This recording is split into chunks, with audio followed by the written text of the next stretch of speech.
where lust for a whole life and nothing but less makes people jump out of a comfortable pond into an unknown ocean. Welcome to that journey between the East and the West. Who says Rolling Stones don't gather moss? Hello, everyone. I am Meenu Gupta, your host for the day, and I'm delighted to have you join me every week as amazing people share their incredible and inspiring life stories of straddling continents. Thank you. Dear listeners, can you imagine a different world order, a different level of citizenship, a different way of governance? Our guest for today can. It is my deep pleasure to host Andreas, who is the founder and executive director of Democracy Without Borders. He's known worldwide as a leading expert and advocate for a world parliament. The campaign he has been leading for a parliamentary assembly at the UN has been supported by more than 1,500 parliamentarians from over 100 countries. Andreas, thank you for joining me today. Can you share a bit of your journey with us? I believe that you were born in South Africa and now live in Germany. Do share the journey of the physical shift as well as how this very interesting organization came into being. Thank you, Meenu, for inviting me to participate in this interesting podcast. Like you say, I was born in Cape Town in South Africa. My parents were German and moved to South Africa for business reasons. So that's why I was lucky to be born there. But my family moved back when I was at the age of 6 to Western Germany at the time. Germany was still separated. But nonetheless, having been born in South Africa for sure deeply influenced me, even as a kid, and influenced my worldview because I didn't necessarily feel at home in Germany, but also I wasn't at home in South Africa. So I think this gave me, put me on a path of exploring who am I and where am I at home. And I ended up thinking that the whole planet, after all, is everybody's home and my own as well. So there also you had this, you didn't feel so much at home and here till you figured your way around. Yes, I mean, I didn't identify like I'm a German, and especially, German history obviously is very difficult with the crimes committed by the Nazi regime, the worst crimes possible, the genocide, the Holocaust. That made it, of course, very difficult to identify such a country. And that's why, yes, I at some point also consciously thought about it, right? And South Africa, I very much identified with the idea of a rainbow nation, that developed while apartheid was overcome. But of course, apartheid too, another of the worst crimes possible, made me think about how did this come about? What is the history here? And again, then, made me think that inclusive and universal global citizenship is actually the path forward. And also certainly one of the solutions in my mind of preventing such crimes occurring again. So yeah, this is the background. Another important element for sure was at the time the separation of Germany in East and West, which I mentioned already, which came along, and I realized that early on in my life with the potential of a nuclear, Armageddon. The missiles East and West were pointing at each other, and where I lived in the Rhine-Main area in Germany, that would have been a primary nuclear target. So within 7 to 15 minutes, everything could have been literally melted away. And for sure, this prospect also had a deep impact on me. Tell me a little more because then at what stage were you figuring out your place in the world? How old were you then?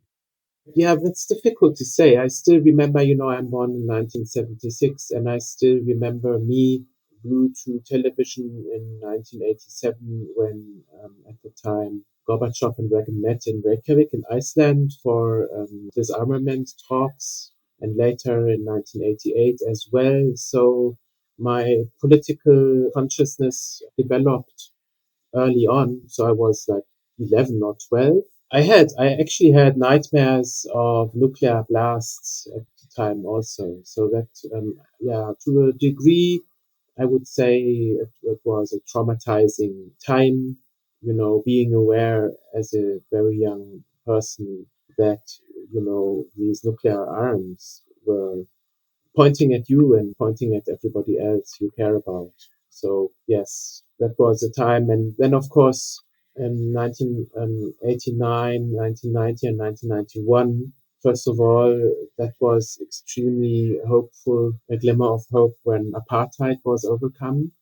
I mean, nobody knew how it would play out. It could have become a bloody struggle, I mean, a much more bloody struggle than it was anyway.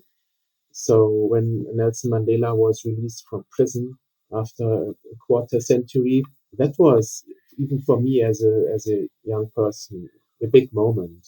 Just as it was a big moment when the Berlin Wall fell. Eastern and Western Germany were separated by a literal wall and a death strip you couldn't pass. And there was a peaceful revolution because Gorbachev said he will not protect the Soviet sphere of influence again, like the USSR did in the 60s with tanks and violence. So the Eastern German police state crumbled, and that was for me very moving, and even at an early age. Well, and I mean, the rest is really history, but that's how my thinking developed, and that gave me hope that perhaps it's really possible for the world eventually to unite. I mean, we know that history played out differently after 1991, but that's a different story. But why did that? It was around that time that nuclear disarmament talks were on, right? That is the reason you must have had nightmares. Well, yes, I mean, the nightmares came from the clear awareness of the existence of these nuclear arms, which were on high readiness alert. And I mean, by the way, they still are. So that's how that, but that was in the mid 80s. That I understand. And then, in which year did this organization come into being, Democracy Without Borders? Yes, I mean, if we follow this path in my development, first thing I did when I developed that idea was to get into touch with the World Federalist Movement, that which is an organization which was established in 1947 already, which was supported at the time, after the Second World War by people like Albert Einstein, but also Nehru and others. And that organization still exists. I got involved with them, and they are the primary umbrella organization in the world that is promoting world unification on a democratic and federal basis. So that was the first thing I did in the 90s. I got involved in this group. And Democracy Without Borders, which I also co-founded with a group of colleagues, is a much more recent, I mean, compared to that, a much more recent endeavor. It goes back to 2017. It has a predecessor organization that goes back to 2003, which had a focus on making the UN more democratic, following a world federalist strategy. But we discovered, this predecessor organization launched and managed the campaign for a UN Parliamentary Assembly, which you mentioned at the beginning. But we discovered that the goal of a parliamentary assembly at the UN and global democracy with the vision of a world parliament doesn't function unless democracy thrives and is defended and strengthened at the nation state level as well, right? And that is really, I believe, what makes Democracy Without Borders special, because it is an organization that is promoting a right to democracy for everyone, from the local to the global scale. So we don't stop at the level of the nation state, but we are saying each global citizen needs to have a say in global affairs just as well. And tell me more about your book. It goes beyond the East West divide and calls for a world parliament, governance, and democracy in the 21st century. Yes, this book was written by me and my colleague Jo Leinen because literally there was no literature in existence covering the vision and history of the idea of a world parliament. So we filled this gap. The book has three main parts. The first is about the very long history of the idea, starting with cosmopolitan thought, not only in ancient Greece, but also in ancient India. And it follows the idea in the course of history to the French Revolution up until to the present. The second part looks into some issues, thematic basis, and tries to illustrate the contemporary relevance of a world parliament. And the third part, which became a bit short because we were short of time, explains how it could be implemented and designed. I'm just now working on a second edition that will be expanded and updated. So you mentioned cosmopolitan thought right at the beginning there in Greece and in India. Can you expand a little more for me to understand? Yes, for sure. I mean, usually if you look at mainstream books about cosmopolitanism, you will read that the origins of cosmopolitan thought are to be found in ancient Greece, when Diogenes of Sinope said, that when he was asked where does he come from, that he is a citizen of nowhere, of the world. And this is one approach, but it's not sufficient to say this because obviously cosmopolitan thought and the thought of the unity of mankind, for instance, can also be found in Sanskrit literature. There is a saying in the Upanishads, the whole world is our family. So this just shows that this idea has been around since ancient times in different regions, not only Greece, and I find that extremely important. So especially in the second edition of the book, we are elaborating about on this much more. The fact that it is a universal thought actually that can be found in all world regions. You know, the unity of humankind. Very, very nice. The Sanskrit sentence that you meant is Vasudev Kutumbakam, which means the world is one family. And that, I believe, has been used by Prime Minister Modi at the G20, which recently happened a few weeks back, that the world is one. So, and I really like that thought because it makes sense. And from that thought, of course, comes attitude and action and so on. Now, I have been interacting with people across the globe, and the one consensus which has been universally proven is the different value systems in the East and the West, which sometimes lead to conflict for different reasons. Now, how would such a parliament that you mentioned, a world parliament, how would that function across geographies and cultures, taking into account varied value systems and ways of thinking, emoting, and working? Well, I mean, first of all, I believe the concept of global unity is a necessity that stems from the fact that today, as opposed to ancient times, human activity has a catastrophic impact on life on Earth and undermines humanity's own survival potentially. So, managing global commons better and in an effective way is a requirement. So, a global parliament serves the purpose basically to come up with effective mechanisms, regulations, laws that democratically reflect the will of the people, and that is all people. So while it is true that we can find different values to a degree across the world, I still think that a world parliament can be and must be based on universal principles that everybody shares, one of which is, you know, the need of survival. And otherwise, I'm not so sure whether these supposed differences are so large. We do have already in existence, many international intergovernmental organizations for that are managing international collaboration, like the United Nations. So nobody questions their need based on the thought that there were different values. So universal values, for instance, that for sure do exist as well, is equality of human beings, right?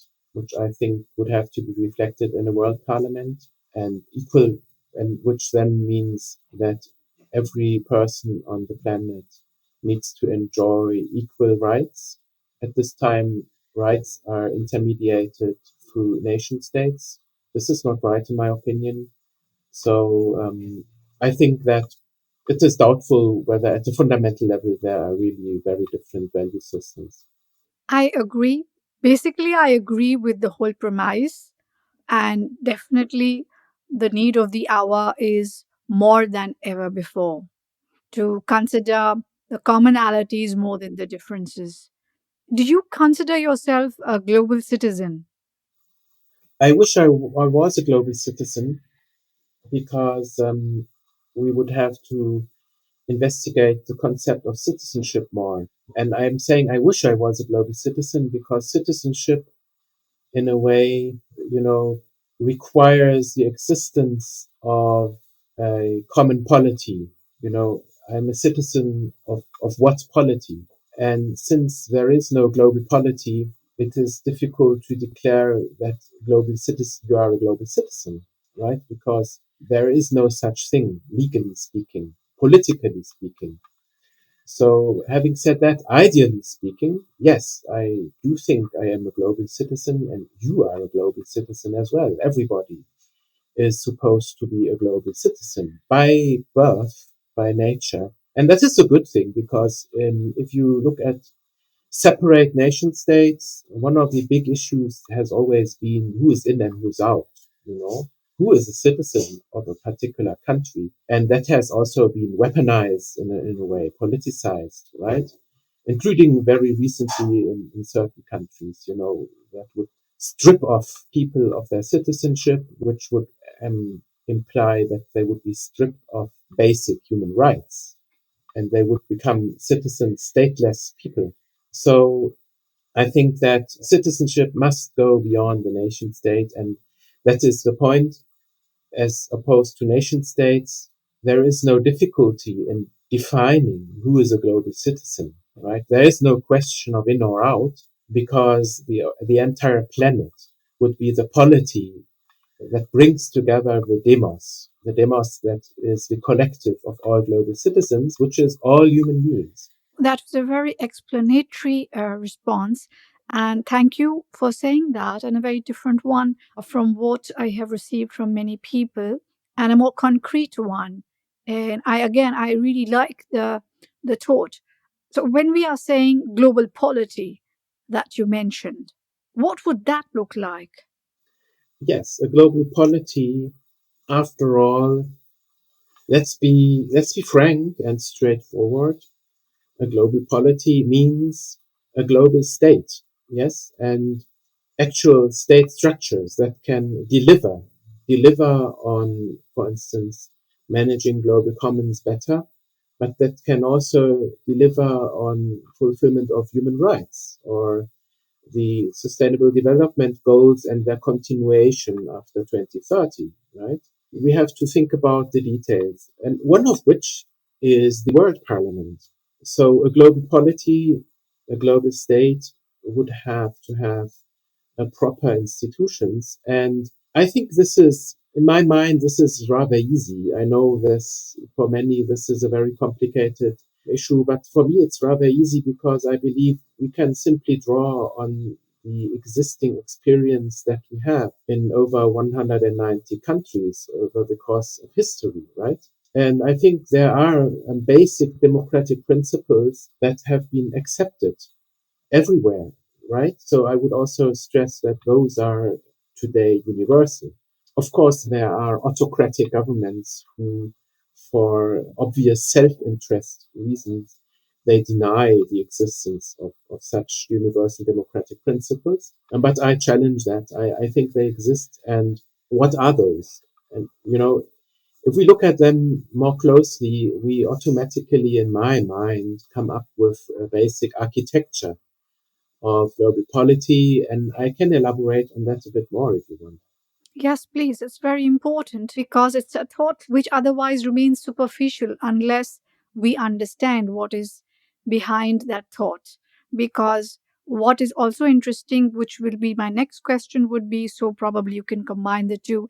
As a person, as let's say I'm born today and I am a global citizen, as per what you say, how would I, sitting in Germany, for example, right now, vote for somebody in a world parliament sitting there somewhere, in a cloud? So, Yes, I mean, global elections, that is, of course, huge, a huge symbolic event. And at some point in human history, I'm sure it will be an actual political event, maybe stretch over a week or two, where everybody on the planet can elect their global representatives. And I mean, maybe I'm naive, but to me, it's so obvious because in democracies, people, they elect their local councillors, they elect their county representatives, they elect state representatives, national representatives. And why not do we also elect our global representatives, especially the global planetary representatives,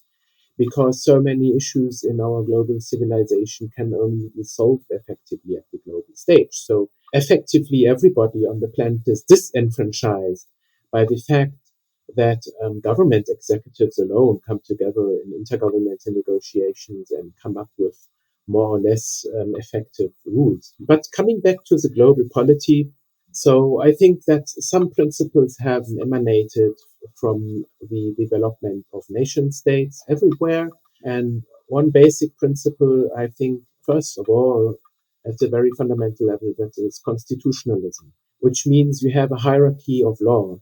And the basic law is set in the constitution, and it is not necessarily even at the discretion of anyone, which includes fundamental human rights, which would be enshrined in the constitution. And in this constitution, and then in a global constitution, you would have it would design the institutions in the three branches of government that have developed over time, which is the executive, the legislative, and the judicative branch, right? And these three branches would have to be designed, the institutions of these three branches would have to be designed in a way that there is proper checks and balances, right? While lawmaking would be the responsibility, obviously, of the legislative branch. Implementing these laws would be the responsibility of the executive. And the judicial branch, on the other hand, would provide overall legal oversight. So this is the starting point, and then we can look at what kind of,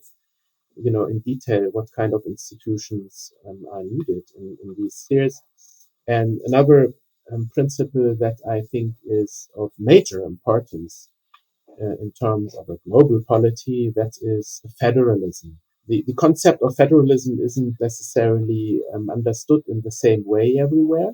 So I would have to add that with federalism, what is meant here is a system that locates government responsibility across different levels, so there are issues that are best dealt with at the local level. And then the upper levels don't need to mess up with this. So we would disperse government responsibility from the local to the global scale in the constitutional setup and locating powers at the lowest level possible, which is at the same time the principle of subsidiarity. So I think, oftentimes people, they are afraid of the idea of a world state because they imagine it is centralized. But I don't know anyone who seriously would promote a centralized global world state. so we are talking of essentially it would function because it would be decentralized. Okay, that logically makes sense. In this day and age, we still find countries going to war. The latest example is the outrageous act of Russia on Ukraine.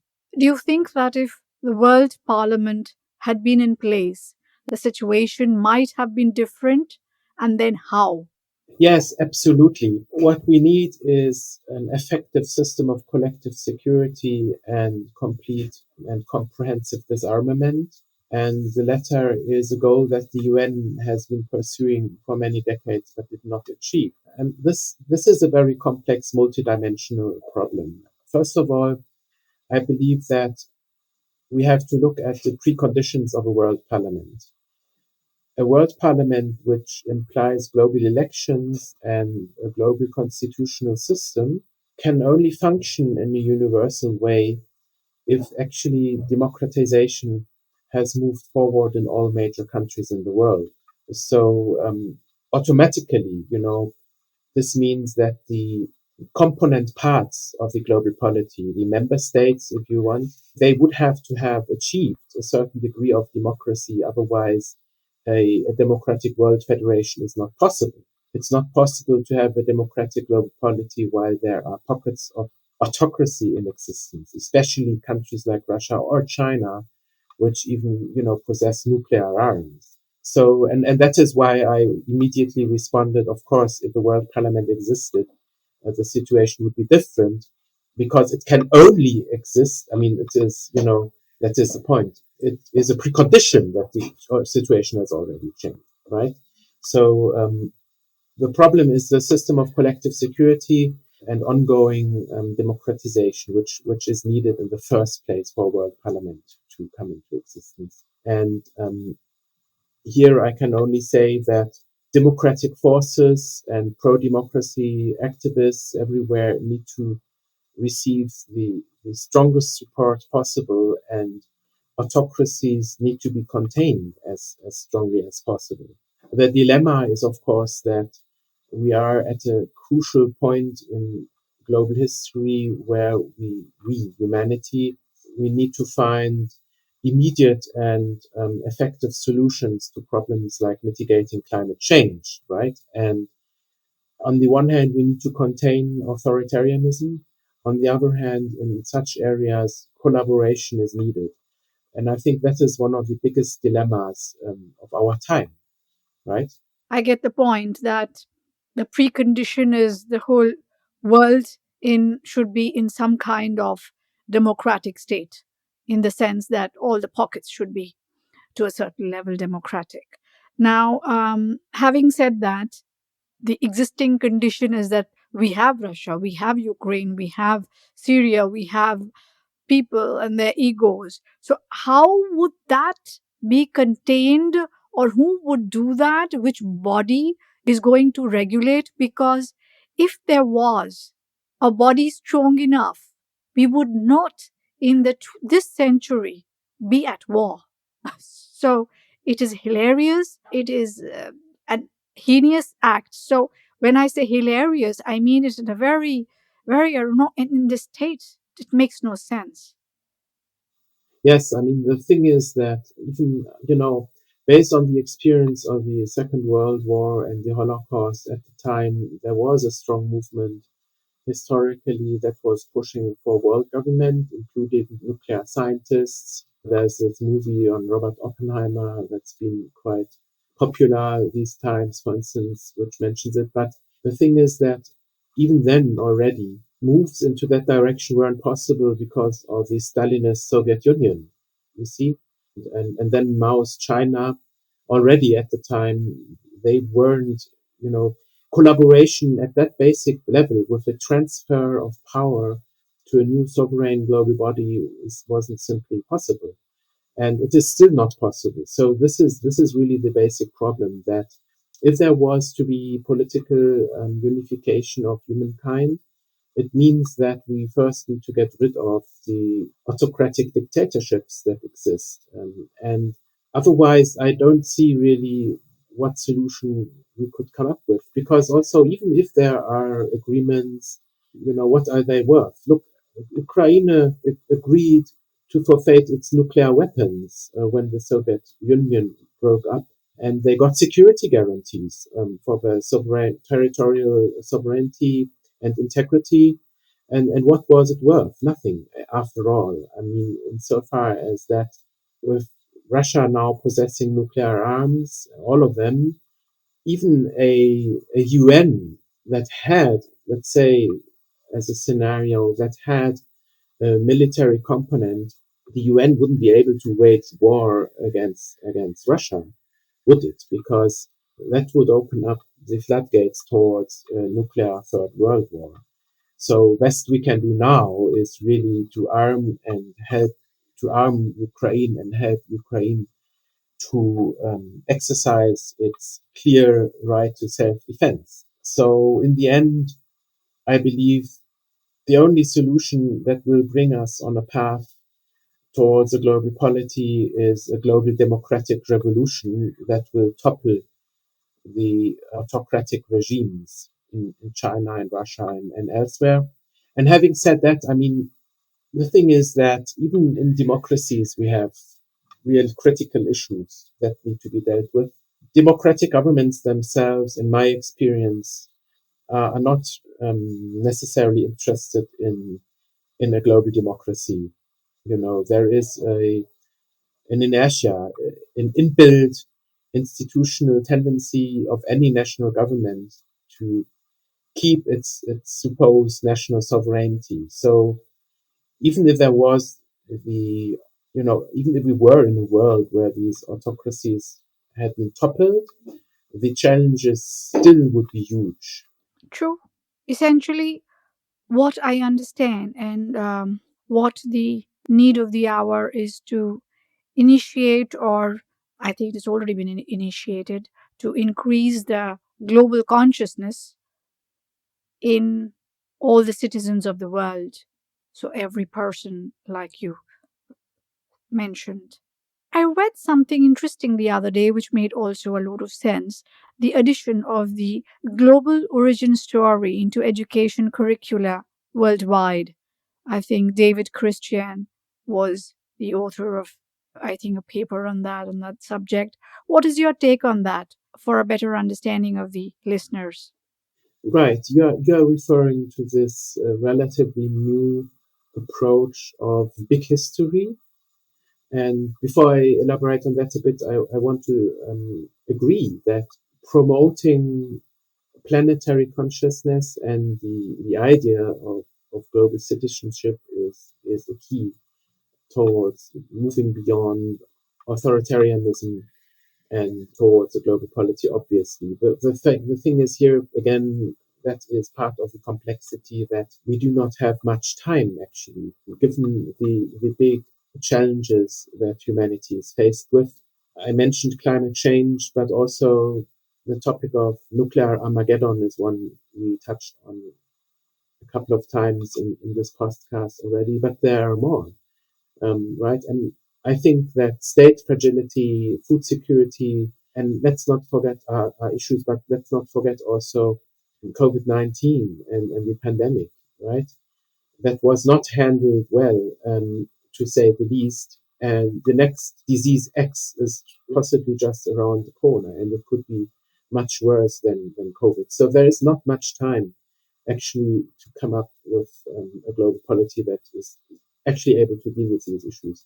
But then coming back to the big history approach is a wonderful one because it is trying to come up with a universal story of human evolution and actually the evolution of this planet and the universe from the Big Bang, until a time when life will no longer be possible on Earth due to the sun's expansion, and later on due to the fact that at some point the sun's energy will be gone. But that is in billions of years. So I think this perspective that spans billions of years, that does bring with it a certain degree of humbleness. You know, what are people fighting about on this small blue dot in a huge space of literally nothing, right? What is it? What we are doing here? And this is, I think, a perspective that is very important. It is, of course, a challenge, perhaps, especially in terms of human socio-political evolution, to really come up with a story that everybody would accept.